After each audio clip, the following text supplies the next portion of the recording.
কন্টিনাম। তো concept of কন্টিনামকে বুঝতে গেলে প্রথমে আমাদের যে থার্মোডাইনামিক্স শুরু করেছিলাম যে দুটো কনসেপ্ট অ্যাপ্রোচ দিয়ে, সেই অ্যাপ্রোচ দুটো বুঝতে হবে। একটা হচ্ছে মাইক্রোস্কোপিক অ্যাপ্রোচ আর একটা ম্যাক্রোস্কোপিক অ্যাপ্রোচ।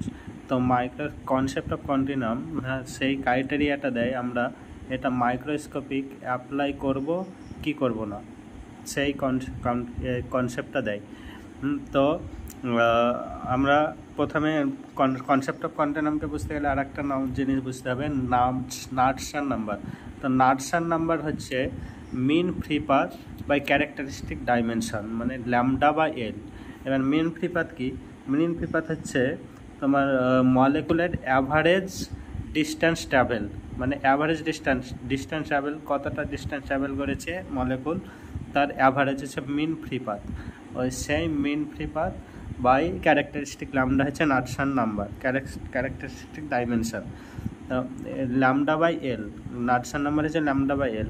এই নাটসান নাম্বার যদি 0.001 থেকে কম হয় তাহলে আমাদের কনসেপ্ট অফ কোয়ান্টাম অ্যাপ্লাই হবে। তার মানে এখানে আমরা মাইক্রোস্কোপিক অ্যাপ্রোচ কাজে লাগাবো।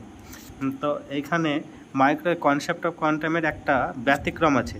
ব্যতিক্রমটা হয় হাইলি রেয়ারফাইড গ্যাসের জন্য কনসেপ্ট অফ কন্টিনাম কাজে লাগে না। হাইলি রেয়ারফাইড গ্যাস মেনলি হচ্ছে extremely low pressure and low ডেনসিটিওয়ালা গ্যাস।